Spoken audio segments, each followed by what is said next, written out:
Well, first of all, it's a matter of great pride that it's premiering at IFFI, which has gained in stature over the years and has become such an aspirational film festival around the world. I've had friends from US and LA and from Hollywood saying, "Can you get me passes?" which I had never heard before. And I'm very glad that that is happening. So congratulations to the entire team of IFFI, to the government of Goa and the Information and Broadcasting Ministry for having made this such a popular name. We used to want to make movies saying, let's premiere it at Cannes or premiere it at, CERN or other film festivals around the world. Today people are making it to be premiered at IFFI, which is a great job. As far as the movie is concerned, I've always believed in high concept stories.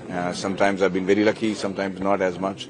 But I've always stuck to the fact that I want to tell stories that the common man can relate to. So Hisab Barabar is on that line. It's about a guy who loves numbers and accounting, and with his passion for it, he finds out anomalies in the accounting system in the banks, and how this is turning out to be quite a scandal in his life, and what he does to bring down the entire banking system. So I thought it was a fabulous story, and it was very wonderfully directed by our director Ashwini Dheer Saab, who we are missing today, and hoping and praying for him. But I think the nervousness doesn't come down. After releasing 90 films, I'm more nervous today than I was during my first film. Sir, we just interviewed Kirti Ram also. So she told a very funny thing about you, that you really love train romances. So you want to say something about that? Yeah, it's very strange. From my very first film. Is it fascinating? No, but whenever I have romanced on trains, the film has done really well.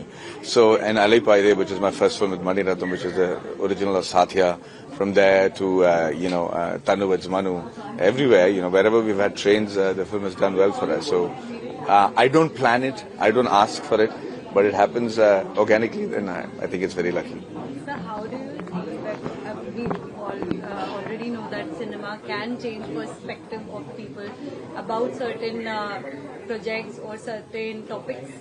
So this movie talks about corruption in a very comedic way. So your thoughts on that, how cinema is changing perspective of young generations and the like?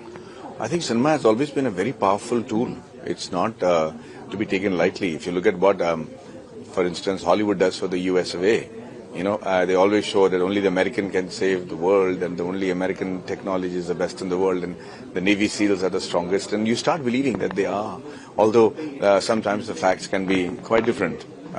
Similarly, I think as a film industry, we've been showing a lot of our Indian culture and our tradition and what our history has been, but we also need to show what the future of the country looks like and what we're doing currently, and it's a tool that everybody should use efficiently, which is what I hope that FTI students do. I'm very proud of what they've achieved so far, but we have a lot of things to do, and I'm sure they will do that too.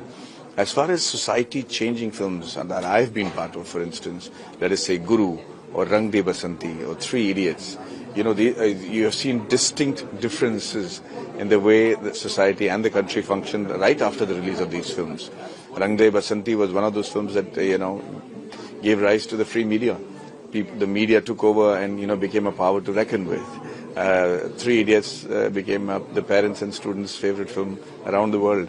So I'm lucky enough and fortunate enough to be part of these filmmakers' stories. And I hope that I can do more films like that and in my own way contribute to society that I think is so essential. Sir, last two questions. First, IFFI has given a platform to young filmmakers, actors, aspiring actors and filmmakers. So any message for them?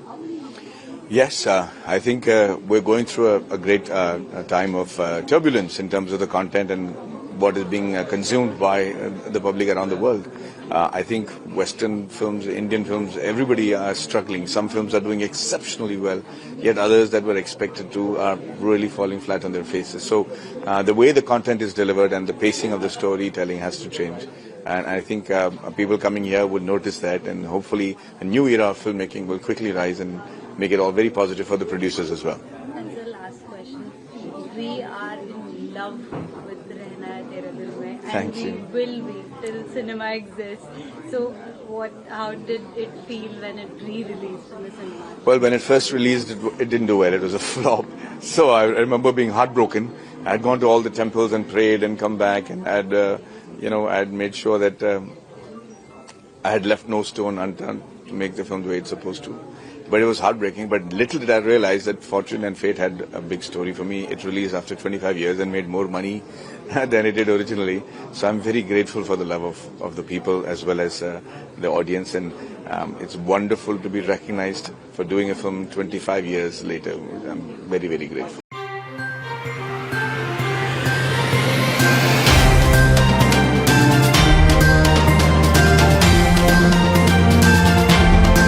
চেতনা বার্তা জেগে থাকে, জাগিয়ে রাখে।